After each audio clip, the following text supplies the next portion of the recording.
broccoli.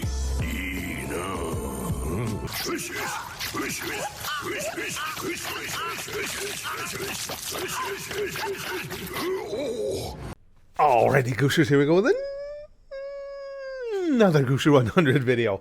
This one comes to us from our good pal Epic Shaggy, so it's more Brewstew films. What? How many thousands of laughs have we had at Brewstew with this series of his videos that Shaggy's been bringing us. And now today's theming is pets and animals. I can't even imagine what kind of encounters have taken place with the pets, but I can't wait to find out. So when I was a kid, my parents had a friend named Bob, and Bob was going on a trip to Florida and wanted my parents to watch his cat Tinkerbell. Now, I hated his cat Tinkerbell. For one thing, she was a mean-ass cat. She would scratch the shit out of me for no goddamn reason. And secondly, she wasn't fixed, which meant she was always in heat. And if you've never dealt with a cat that's in heat before, then you don't know what hell on earth is. Just imagine a cat laying on the floor, meowing every 2 goddamn seconds of your life. Not really meowing, more like yelling. Yeah. Meow, meow. It's like the human equivalent of a guy laying in his basement in his underwear just yelling, "Who wants to fuck me? Anybody? I'm down here. I'm ready." You'd be outside playing I haven't done that you could hear this in a goddamn long cat time from outside the house. Oh, God damn it. Would somebody just fuck that cat and get it over with? Michael, get your ass in there and take one for the team. And since she was in heat, Tinkerbell would always try to get out of the house. She was on a quest for some booty. She'd always end up in my neighbor's yard the next day. Like every other morning, the neighbor lady would have to bring her back over. "Hi, I found your horny-ass cat in my yard again." Now, originally, we were only supposed to watch Tinkerbell for a couple of weeks. A couple of weeks turned into a couple of months. God damn it, Bob, when are you going to pick up this cat? I love his pictures. Cat? What cat? Oh, my cat, that's right. How's little Tinker Tots these days? It's Tinkerbell, Bob, and I'm about to throw this goddamn cat in a river if you don't pick her up soon. Listen to this shit, Bob.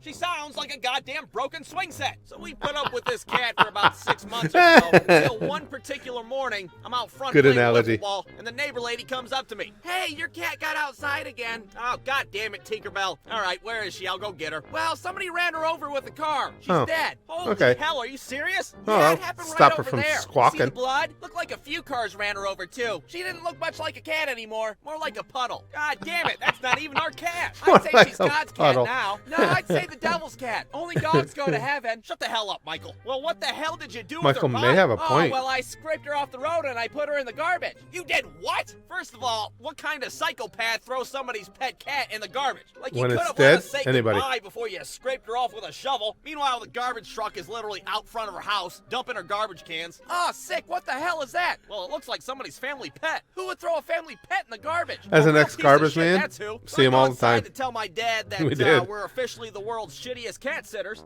"Dad, Tinkerbell got hit by a car and died." "Good. I hate that goddamn cat." "Wait a minute, are you serious?" "Yeah, the neighbor put her in the garbage." "The garbage? That's not even our cat." "Yeah, it's the devil's cat, apparently." So now we don't know what to do. Should we just continue on like normal and just lie to Bob? "Oh yeah, Tinkerbell? Yeah, she's fine, just fine. She's a little flatter than she used to be." So another 6 months go by, and we never tell Bob about Tinkerbell. I don't know what my dad's plan was. What, are we just gonna fucking paper mache a fake cat together? Try to pass it off as a real Tinkerbell? There you go, Bob. Have fun with your kitten. Nobody knew. Until one day, my dad got off the phone. "Well, we don't have to worry about Tinkerbell anymore." "Oh, that's good. Did you finally tell Bob what happened?" "No, Bob's dead.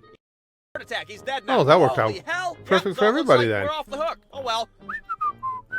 And that's how this cartoon ends. So the moral of the story is, pick up your goddamn cat when you're supposed to. Right. Bad things happen when you don't. Bob never found out about Tinkerbell. That is, unless Bob was a shitty person and went to hell when he died. In that case, he probably found out. "Welcome to hell. Here's your punishment." Meow, meow, meow. Oh, God damn it. I like his dad. He's a bit of a sociopath. That's cool. Next one's called The Vet. All right. For those of you that don't know, I have a cat named Tiffany. And first off, I know what you're saying. Another goddamn cat story? What kind of pervert is this guy? Well, I don't care. I'm telling it anyways. My cat Tiffany is, well, there's no good way to put it. She's an asshole. That's why I named her Tiffany in the first place, because every Tiffany that I've ever met in my life was an asshole. She also isn't fixed either. So that meant she would do that really cool thing where she'd meow every 5 goddamn minutes of my life, driving everybody crazy. Meow. Meow.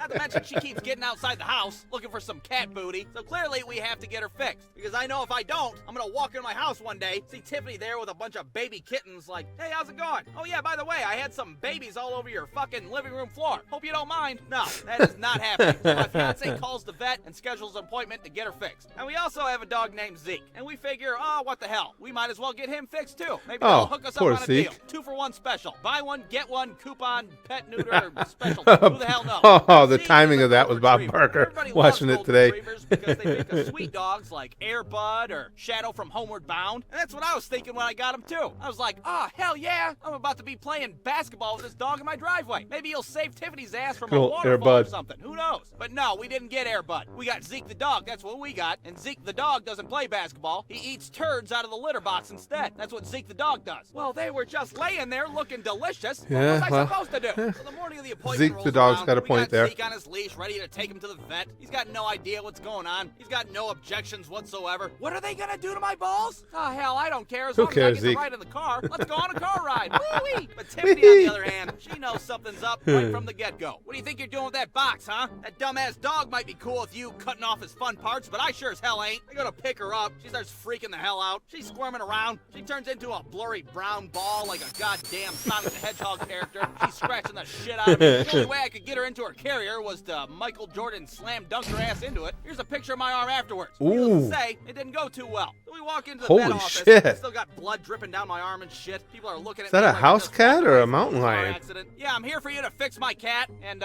feel free to be a little rough with her too when you do it. Now there's other people that are getting their pets fixed also. And at that point, just about every dog in that room knew something was up. As soon as they walked into that office, they were like, ooh, I don't like this shit one bit. The vet has to practically drag everybody's dog into the back room, but not our dog Zeke. No way. He practically tap dances his ass back there. Like there's a fucking open pack of hot dogs on the other side waiting for him. Ooh, I like you. You're my new best friend. I don't care what you do with my crotch. There might be. Who knows? They might have hot dogs.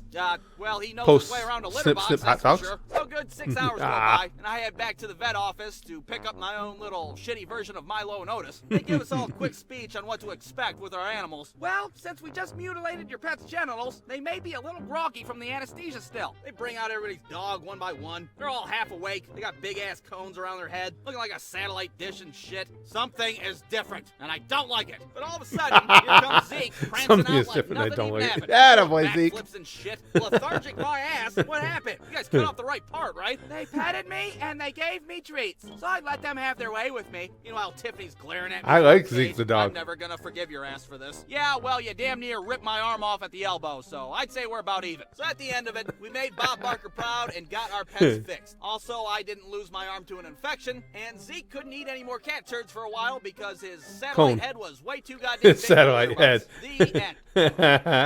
That was a good story. Wow, all of its stories are good. I like Zeke the dog, though. Everything about that, him in that one, I like him.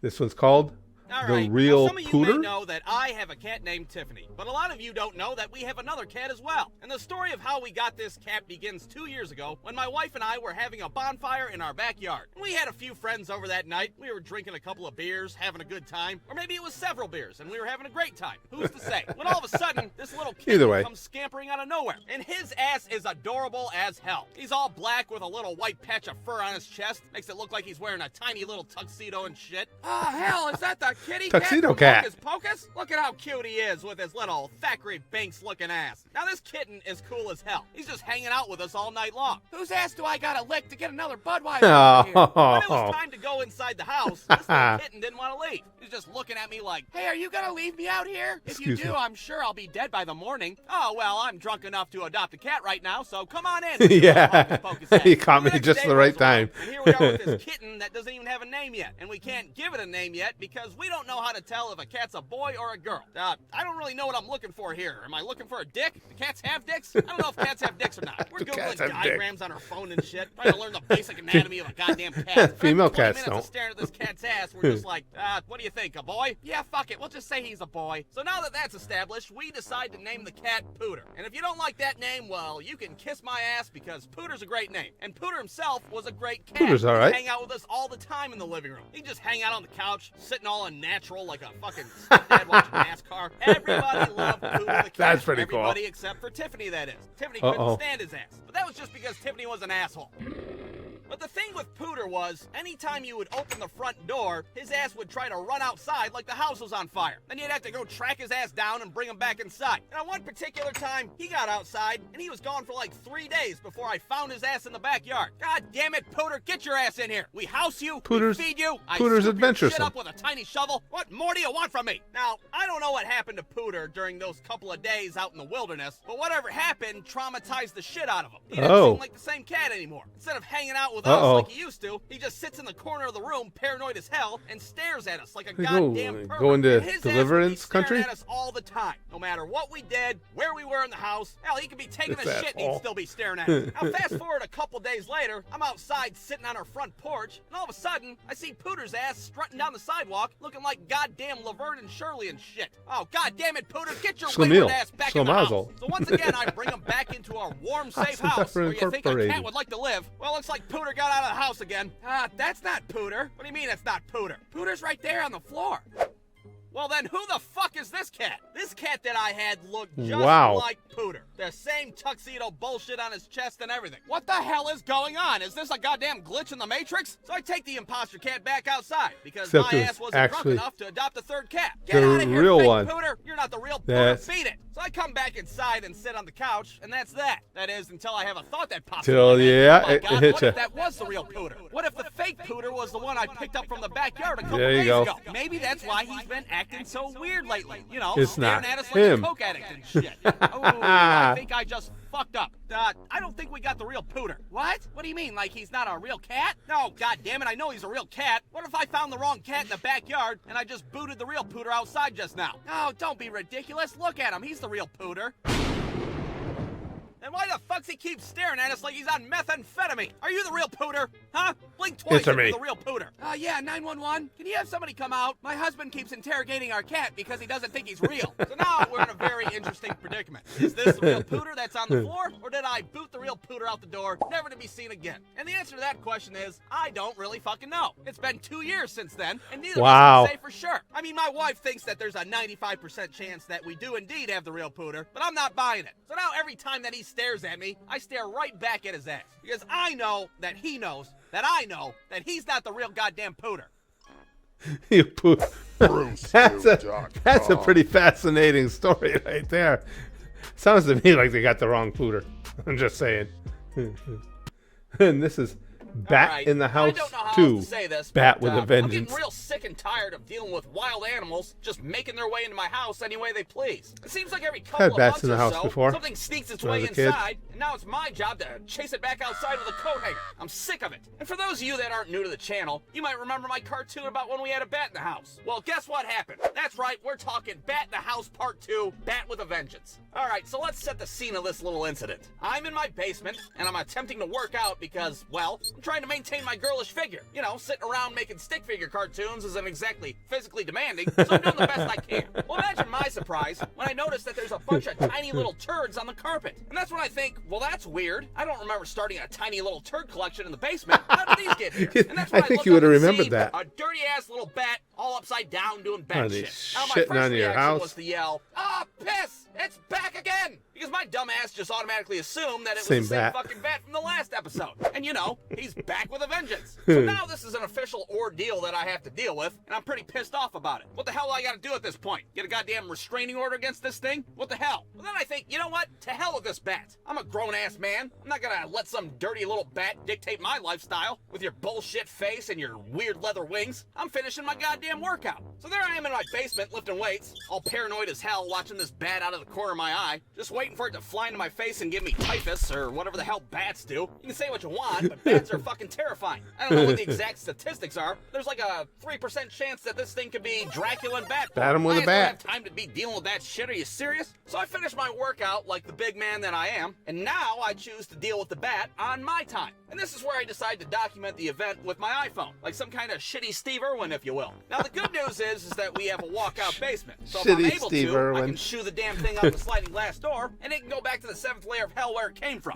I just need a weapon of some sort to protect myself. But what weapon should I use? At first I think, I know, a 30-06. That's perfectly suitable for Tennis this situation. racket. I need a rifle. But then I'm like, no, that's a bit extreme. I'm not storming the beaches of Normandy. This thing's the size of a fucking hamster, for Christ's sake. So then I have a flashback to a few months ago where I was sitting on the couch drunk, shopping on Amazon like an idiot, and I decided to buy a full-size airsoft Tommy Excuse gun. me. Oh, yeah, that Oh. seems suitable for a 31-year-old man. Let's buy it. It's perfectly Oh, suitable, though, to in be fair. retrospect, That stuff's that fun. doesn't seem like such a stupid-ass purchase now. So here I am, approaching this bat like I'm fucking SEAL Team 6, trying to threaten it with an automatic weapon. Clearly you can see that the bat doesn't give two shits about me, or my plastic submachine gun. Well, goddammit, alright, time for plan B. Look at that Enter the grin on 12-foot his face. pool net, aka the Bat Capturer 9000. So here we are, take two. Notice I still have the Tommy gun in one hand, just in case this thing morphs into fucking Nosferatu or some shit. Now, if you notice, the bat clearly doesn't want to go into the net. It just keeps, like, clicking at me like a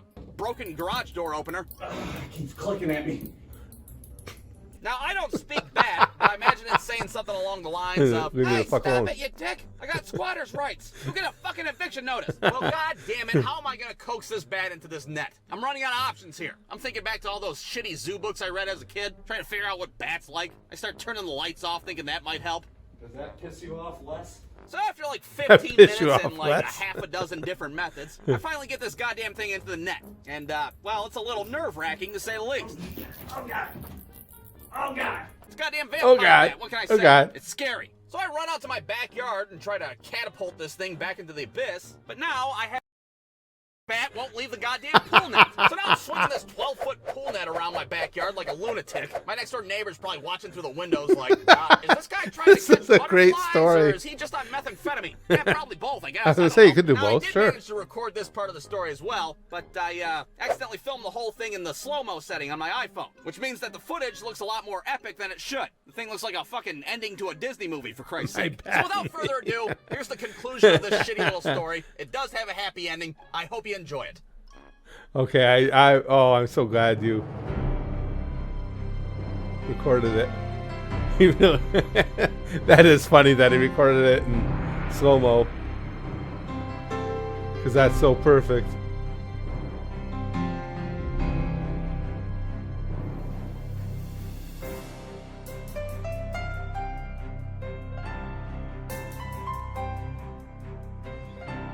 Alright, come on, let's go. Release.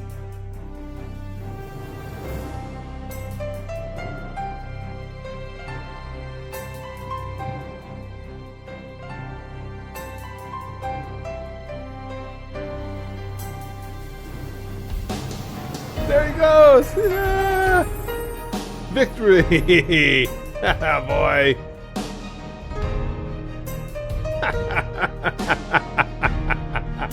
Bat in the house too. Bat with a vengeance. That was awesome. What a great story. Now, this one's called Soccer Coach. Alright, so not too long ago, my fiance and I decided to be soccer coaches. Because let's be honest, I'd make a great goddamn soccer coach for a bunch of little kids. There's only one little problem with this. We don't know shit about soccer. But Well, the good thing is we're that teaching hurts a a bunch little. of 4-year-olds. They don't know shit about soccer either. I'll just teach them the 3 things that I know about soccer, and they can just Big figure leg, out the kick rest shit, on their yeah, own. Alright, you I'm guys, with you. you guys know how to kick stuff, right? I kick the shit out of my little brother all the time. No, There well, you go. perfect. You're practically a soccer player already. So we have a few practices to figure out what kind of skill sets these kids carry. For instance, me. we have little Mario on our team. His trademark is that he likes to jump over the ball when it comes to him. Try to explain to him like, Mario, your ass is not gonna get on a Wheaties box if you keep leapfrogging the goddamn soccer ball. He was also really really good at pointing out any airplanes that were in the sky. Oh, that's Stop good. right in the middle of practice. I used to point up at coach the Little sky. League Baseball. Ooh, airplane, all the way down to That's T-ball. great, Mario. But if it's not about to crash That's into about- this goddamn that's soccer about it. field, I could really give two shits about that airplane. Now get your little air traffic controller ass over here and kick the ball. Poor kid was just really excited about airplanes. He just wanted to share it with the world. Holy fuck, look at that airplane in the sky. Holy Is this fuck. not a big deal to you people? We also had two girls on the team that were sisters. They wouldn't step foot on the soccer field unless they were holding hands with each other. So they'd be out there, hand in hand, like they got a game of Red Rover going on somewhere. They're clotheslining kids left and right. Hey, why don't you guys try playing by yourself? Because I don't do shit without my sister! Okay, alright, whatever. Holy hell. Take some Xanax, you psychopath. So our first game rolls around. And He is a if you good think handling coach. one team of 4-year-olds is a lot to handle, try having two teams out there. It was pure chaos. You got kids out there doing cartwheels and shit, players kicking the ball into their own goal. God damn it, Billy! You are bastardizing the sport of soccer! All the parents are looking at us like, hey, asshole, what kind of circus show is this? What the hell have you been teaching our kids? They would kick the Bastardizing ball the out of sport of bounds, the soccer. referee would blow the whistle, they just totally ignore it and keep on going. Stop, wait a minute! Archie Bunker Park.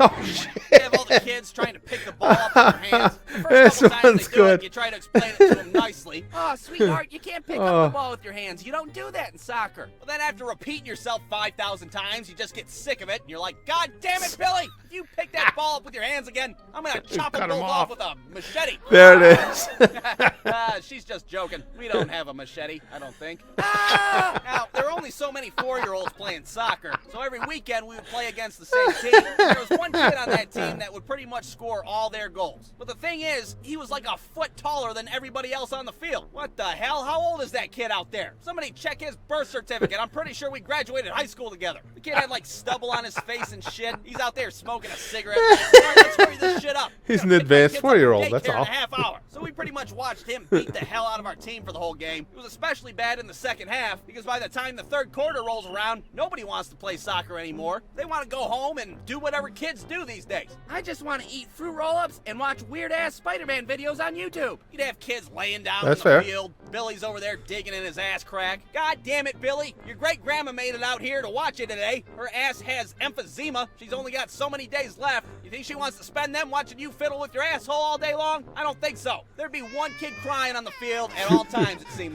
like it was in the goddamn rule book. They'd just be sitting down, having a mental breakdown. Their parents are taking pictures of them and shit. You'd have a coach on one knee, trying to be a mini psychiatrist. What are you crying for? You're 4 years old, for Christ's sake. Wait till you're old like me and you get divorced. Then you There gotta you sit at go. home every night by yourself, eating Hungry Man TV dinners. Now you got just something waiting to cry die. about. Get your ass up and play some soccer. And then out of nowhere, the referee blows the whistle and the game's over. Everybody gets some goldfish and a Pacific Cooler Capri Sun. All the coaches are all stressed out. I run out to the parking lot and slam 6 beers down while nobody's looking. All right, team, that was a good game. Billy, you scored 3 goals today, but they were all in our own net, so way to go. Mario, you pointed out 4 airplanes and 1 helicopter. That's a good new boy, FIFA Mario. world record. All right, Atta boy. ladies, well, you clotheslined a kid and broke his collarbone, so that's pretty sweet too. I expect more of the same next week. Go, team, go. That was really good. Holy shit, that one was funny because it's so identifiable. I didn't coach soccer; I coached baseball, but the same exact type of thing. This is called worst All right, kid now in throughout my class. school days, I've had plenty of bad kids in my class. And I went to a public school. So I'm not talking about like kids passing notes Ted or Dance shooting in spitballs or elementary. whatever. No, I'm talking about kids that were a complete menace to the classroom. Kids that didn't need detention. They needed like an ankle monitor and a parole officer to set them straight. And the worst kid that I ever had to share a classroom with was this kid in my 2nd grade class named Colby. And yeah, I know what you're thinking. Who the hell names a kid Colby in the first place? I mean, what the hell, Colby's parents? No wonder why your kid screwed up. You named him Yeah. after goddamn cheese, for Christ's sake. I'm sure his brothers Parmesan and Pepper Jack weren't exactly I was thinking the top ricotta. class either. But this kid Colby was a, well, he was a disruptive little asshole to say the least. Which was unfortunate because our 2nd grade teacher was like the nicest lady in Northwest Ohio. Course. But that didn't matter to Colby because his ass made it his mission to just shit all over her day any chance that he got. She'd come walking into the classroom every morning like, "Good morning, class. May the winds of success forever be under thy wings." "Yes, Colby, what is it?" "I pissed inside of my pants." Okay, well, that's all right. You just had a little accident. No, I fucking did that shit on purpose. Well, why on earth would you do that? Because fuck you and fuck your wings of success. That's why. All right. Maybe he wasn't that bad, but that was definitely his mentality. Any way that he could screw with our teacher, well, by golly, he was gonna do it. Like, if she asked Colby a question, he would always answer in, like, some bullshit language that he made up. Okay, Colby, can you tell me what the capital of Wisconsin is? No, it's not Booble Booble. You want to try again? Schmergendurgen Bergendurgen. What is that, Portuguese? What the hell is he saying? Is that Portuguese? You know what? To hell with Wisconsin. You guys want to do a spelling test? How about we do a spelling test instead? Yeah, I don't know what kind of medication this kid was on, but, well, his ass wasn't taking enough of it. Yeah, I was going to say it wasn't enough. I Needs sat some next more to his powerful ass for stuff. quite a while, and he'd be whispering this gobbledygook bullshit all day long. We'd be like balls deep in a math test, and Colby's ass would be like, whoopie-doopie-doop. Colby, can you not right now? This fucking long division is kicking my dick in right now. Can you just shut the hell up? Hey, I think Colby's having an episode of some sort. Could you, like, escort him from the premises, please? Well, needless to say, eventually Colby got his own little area of the classroom over by the Windows 95 all by himself so he can't distract anybody. And this just made matters worse because Colby was not having that shit. He'll be damned if he's got to sit there by himself where nobody can hear him talking his fucking fake-ass foreign language. So throughout this school year, his ass would gradually become more and more disruptive. Like, for example, every day we'd have Colby like owns 15 that shit minutes list. of silent reading. One day, instead of reading a book, Colby's ass just whipped out a Game Boy and started playing that instead. Motherfucker didn't even turn the volume down. He's just sitting there like... And another time in the middle of class, Colby asked to sharpen his pencil, but instead of doing that, his ass got inside of a garbage can. Why would he do that? Well, because fuck you, that's why. I'm sitting in the garbage. Apparently. I ain't doing your fucking spelling test, that's for sure. Hell, one time I saw this kid chew off all the erasers from the tips of his pencils and then spit them across the room like they're fucking sunflower seeds. And like, yeah, he would get in trouble. Like every week our teacher would have to call down the office and be like, yeah, hi, Colby's being a little asshole again. I'm sending him your way. I've never struck a child, but, well, today could be the day. And then he'd be gone for a few days and we'd have ourselves a little Colby vacation. But he always came back eventually, fresh from his suspension or his stay in the sanitarium or wherever the fuck he would go. And it'd be like rinse and repeat every week. Like every Monday morning we'd all get together like, oh boy, what's Colby gonna do this week, huh? Oh, look, he already drew a fucking wiener on the chalkboard. What a madman. But I gotta say, out of all the shit that Colby did, the craziest bit happened towards the end of the school year. And we're talking like the last week of school, where we're not doing anything at all. We're just watching fucking episodes of Bill Nye the Science Guy over and over again. And at this point, Colby hadn't acted out in quite a while. Hell, I distinctly remember thinking, man, Colby seems pretty chill lately. Maybe he's turned over a new leaf. Maybe his ass has found Jesus after all. And just when I think that, I look over, and the motherfucker's dancing on top of his desk with his shirt tied up like some kind of hoochie mama. Now, at first our teacher's doing like a fucking crossword or something. She doesn't even realize what the hell's happening. Meanwhile, Colby's ass is putting on a fucking show for everybody.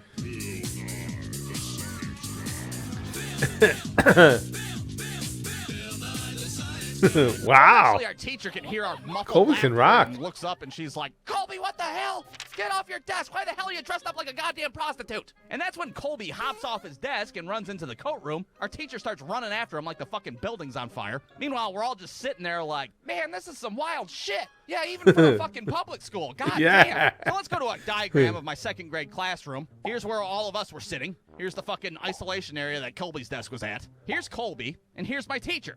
They just keep running around in circles from the coat room back out to the classroom, into the coat room, and over and over and over again. Eventually, our teacher gets on the phone, and she's like, DEFCON 1! DEFCON 1! Somebody get your ass up here! And that's when our school police officer shows up, fucking Officer Dave, and now we really start freaking out at this point. Oh, shit, they're gonna fucking shoot his goofy ass. Now both of them are chasing after Colby's wayward ass around the classroom. They do a nice little pincer move and corner his ass, which of course is standard police procedure when dealing with an unruly child in a coat room. And Officer Dave ends up hauling his ass out of the room like a piece of luggage. And that was the last I seen of Colby's goofy ass. Or at least that's what I thought until years later, when I was sitting in class on the first day of my sophomore year of high school. And during roll call, I hear a very familiar name.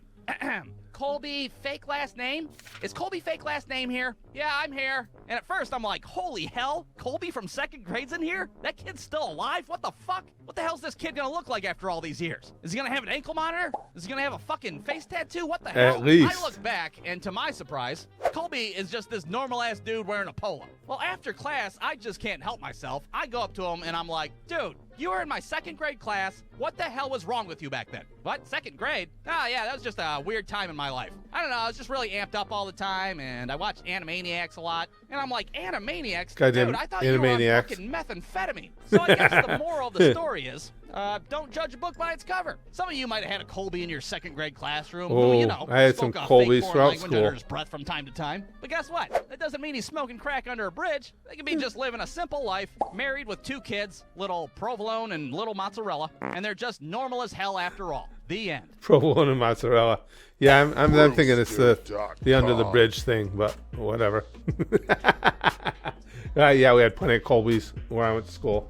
Okay, this is our last one for today. everybody. This one's called Ghost All Hunt. right. So like 8 years ago, I got the chance to go on a professional ghost hunt. Now you might be Ooh. thinking, professional ghost hunt? What kind of Excuse me. Scooby-Doo crap are you talking about? Well, I thought the same thing when my friend Brewer came up to me at work one day and was like, hey, want to go on an overnight ghost hunt at a rundown state prison? What the? An overnight ghost hunt at a rundown Seeing state as prison? I don't What are you, believe in mescaline? What are you talking the about? afterlife, Well, the occult, long and all that story stuff, Brewer that just would happened be to fun know to some me. people that were a part of a professional ghost hunting team. Professional ghost hunting society. Society sounds spookier, I guess. I don't know. At Sure. the time, I wasn't aware of any professional ghost hunters, apart from the ones in the 70s that This smoked will be a pot good one. van with a Great Dane. And I can't say that a professional ghost hunt was at the top of my bucket list either. But I was like 22 years old at the time, so I was like, fuck it, I'll go for it. I'll go on a ghost hunt, possibly get possessed by the devil. What's the big deal? Now, this overnight investigation was at the former Mansfield State Reformatory in Ohio. And there's 2 things that you need to know about this place. One, it hasn't been operational for like 30 years because apparently the prison was so shitty that the prisoners filed a lawsuit against the Excuse me. fucking state Wow. of Ohio. I didn't even know you could do something like that. They all just go into a courtroom one day like, hey, judge, this We don't place like it is here. a shithole. Well, yeah, it is a prison. Yeah, but it's like, god damn, you know? Well, it's hard to argue with that, I guess. Sustained, overruled, shut the place down. And 2, the Mansfield State Reformatory just so happened to be the filming location for the movie The Shawshank Redemption. And you Oh, bet wow. your ass they have a museum there, and they offer tours of all the filming locations. So when we got there that That's night, kinda that cool. was the first thing that we did. To hell with any goddamn ghost investigation. really. We got to fucking see the bench where Morgan Freeman sat at and ate a tuna fish sandwich. We got to Yep, see the line I'm that everybody right with 'em. stands at the beginning. The Brooks was Yep. here, so was Red carving in the wood. We're reenacting scenes from the movie and shit. Hey, bro, check this out. Get busy living or get busy dying. Now that's pretty good. Check this one out. I have to remind myself that some birds aren't meant to be caged. Their feathers are just too bright. Dude, your fucking Morgan Freeman impression sucks ass. Needless to say, it was worth the trip just for the tour. But let's not forget what this cartoon's about, after all. A fucking professional ghost hunt. So after Right. the tour, we meet up with this professional ghost hunting team, their society. And at first, I didn't know what to expect. I mean, what's a professional ghost hunter supposed to look like, after all? No I was idea. picturing like a dude in a cloak think with like nerds, a Fu Manchu I would mustache say. and like fucking cloudy eyeballs. I don't know. But instead of that, it was just a bunch of normal dudes wearing polos. Hi, my name's Bill, and I do heating and air conditioning for a living. But in my spare time, I investigate the fucking dead. now I have to say that these guys seem pretty legit with all their paranormal equipment that they had. Sure. We're talking electromagnetic field detectors, thermometers that could find cold spots so you could walk through dead people. I mean, some of the shit they had was a little questionable, but, well, what the hell do I know? A little yeah, this here's my questionable. Spirit Okay. Blaster 9000. Oh, I use Jesus it for Christ. personal protection against demonic forces. That looks like a pump-action shotgun. Oh, I'm sorry, are you the fucking professional here? It's a goddamn Spirit Blaster 9000, all right? So we break up into 2 teams, or, well, Yeah, 2 that's about mini that time you societies, if you will. be There's the walking Tim out and go Robbins back to Mini the Society, which would investigate museum. the western cell block of the prison. And then there's the Morgan Freeman Mini Society, consisting of me, Brewer, and Captain HVAC himself. And we were in charge of the Captain eastern cell block. HVAC. Now, we had 2 basic goals for this investigation. 1, study any paranormal activity that we discovered in the prison. And Okay. 2, don't get possessed by the fucking devil. That's- All right, maybe that's the a good second one idea. was just my own personal goal. Ever since I seen the fucking Exorcist when I was 8 years old, being possessed by the devil has just been like a top 5 fear of mine, all right? If it was ever gonna happen, it was gonna happen at a fucking overnight paranormal investigation at a rundown reformatory. So with that in mind, we start Scooby-Dooing it in the eastern cell block. And I have to say that investigating a Scooby-Dooing derelict it. prison is a pretty unsettling experience, to say the least. I mean, it's darker Be than a fun. carload of assholes in there. We're armed with nothing but a goddamn flashlight. Here's some actual footage that I recorded. Oh, And as you cool. can see, those prisoners did have a point. The place was indeed a shithole after all. Here you can see an area that clearly says stay out, which, well, we promptly ignored. And that led us to a Gotta. very terrifying place. Well, it's a room full of shitters, apparently. Just a bunch of potties bunched together in the dark, which I have to say is pretty unsettling if you ask me. But the most unsettling part of the investigation was when Captain HVAC had us turn off our flashlights, sit in the complete darkness, and I don't know, become one with the state reformatory. And it was right about this point where I wondered what the fuck I was doing. Why with my are you life. there? I mean, Yeah. here I am in the dark, in the middle of an abandoned state prison, completely vulnerable. We're practically Excuse me. asking to get possessed by the devil at this point. There could be a fucking demon in pissing distance Begging of us. for it. We'd have no idea. Any second, I'm going to look over at Brewer, and he's going to be like, I am the devil. meanwhile, Captain HVAC is over there totally engulfed in all his paranormal toys. All right, guys, I'm going to use my Spirit Detector 9000 and see what's out there. Is that a fucking Nokia phone taped to a badminton racket? Shut the hell up. I think I'm getting something.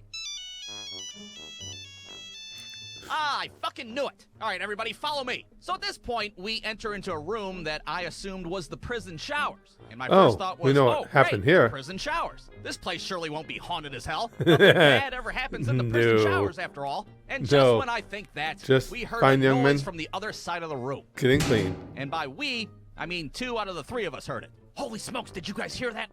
Yeah, I fucking heard that. Hey, you guys want to get Taco Bell when we're done here? God damn it, get your head in the game. I think that noise came from that vent over there on the wall.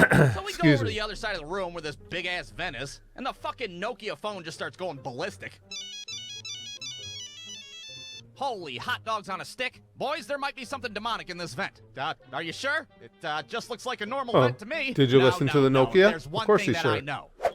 It's heating and air conditioning. Now, I don't Good care point. if you believe in ghosts or not. This was a pretty butthole-clenching moment, no matter who you were. The odds of somebody getting possessed by the devil had to have been through the goddamn roof at this point. Well, suddenly Captain HVAC whips out another one of his paranormal gadgets. All right, we're gonna have to use the Spirit Box 9000 and see if this presence wants to communicate with us. Now, I gotta say, the Nokia badminton racket was one thing, but this Spirit Box 9000 contraption was on a whole nother level. Somehow, this device allows spirits to talk to the living. Well, I don't know sure. what the science is behind it, something to do with frequencies and an electromagnetic whatever the fuck. Don't you But worry, it's somehow all a ghost based in can form a solid word science. with this machine, and the machine says the word out loud for you to hear. It's basically a fucking speak and spell, but for dead people. So he whips for this ghosts, bad yeah. boy out and was like, hello, we are the Morgan Freeman Mini Society. On a scale of 1 to 10, can you tell me how dead you are? And I shit you not, as soon as he asked that fucking Spirit Box 9000 said one word and one word only.